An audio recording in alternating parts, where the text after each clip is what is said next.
Alright, so, oh, wait, it's a little crooked there. Alright, well, most of you guys know me, Dejan Massey. I did my project on Galileo Galilei. Galileo Galilei. This dude, he was Bob Diggity. He worked on stars basically. That was his big thing, stars. Like, he had nothing better to do than figure out stars. Like Galileo, he was born in 1564. And he died in 1642.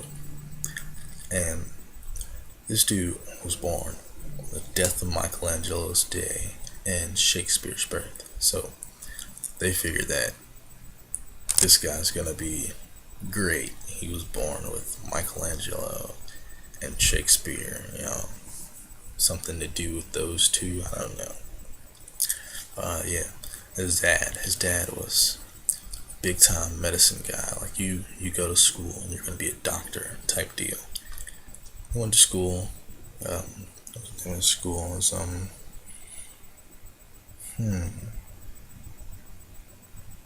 University of Pisa, I think.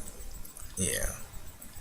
And, while he was studying there, he ran across this professor that was teaching a geometry class, and he was like, "Whoa, that's so cool. I want to work with medicine. I want to learn about whatever he's teaching." It's like it's just numbers, but he wanted to know. So he asked his dad. He's like, "Dad, bruh, please, can I get a tutor, please, please, Dad." And his dad's like, "All right, whatever." Got a tutor, and he dropped the medicine thing, and he started to like math more. Um, One day he was in a chapel praying, and somebody was messing with the lamp or whatnot, and it started to swing. And just the whole thing, he came up with this pendulum theory, something like that. You ever seen little balls that hit each other, and yeah, it was basically this thing. I don't know if you can see it good, but it's that, like a ball swinging, and it's gonna swing at the same motion no matter what the weight is. It's pretty cool to me. I don't know, but yeah. So he figured that out. It was like, so I'm gonna call this pendulum theory.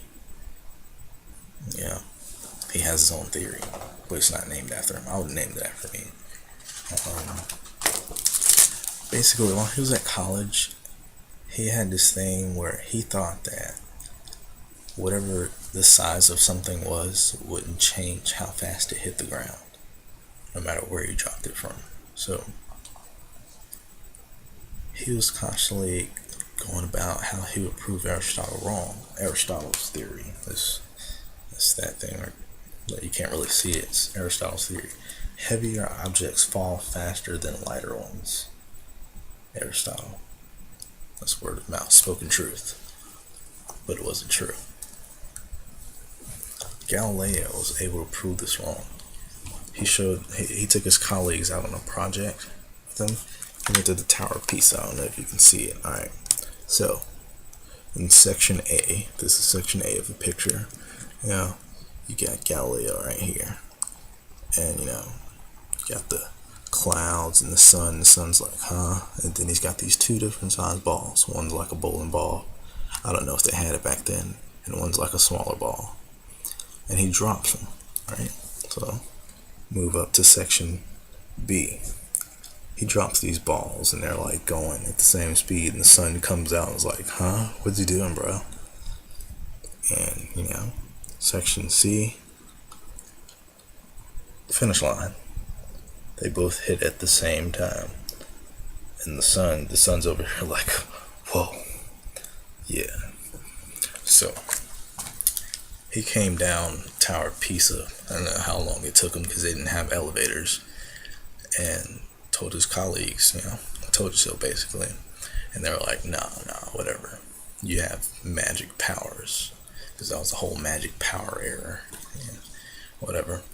Um, yeah, basically, he ended up starting to study stars and constellations and the moons and all that, and the church didn't like it, and they didn't like him for it, so they basically had him arrested and he was gonna die. But since he was already sick, they just put him on house arrest. But he was like, I'm still a G, I'm gonna publish my books. And they made him stop publishing his books because that's what they don't want anybody else to know about what he discovered. But he snuck one in anyway, and it got published out of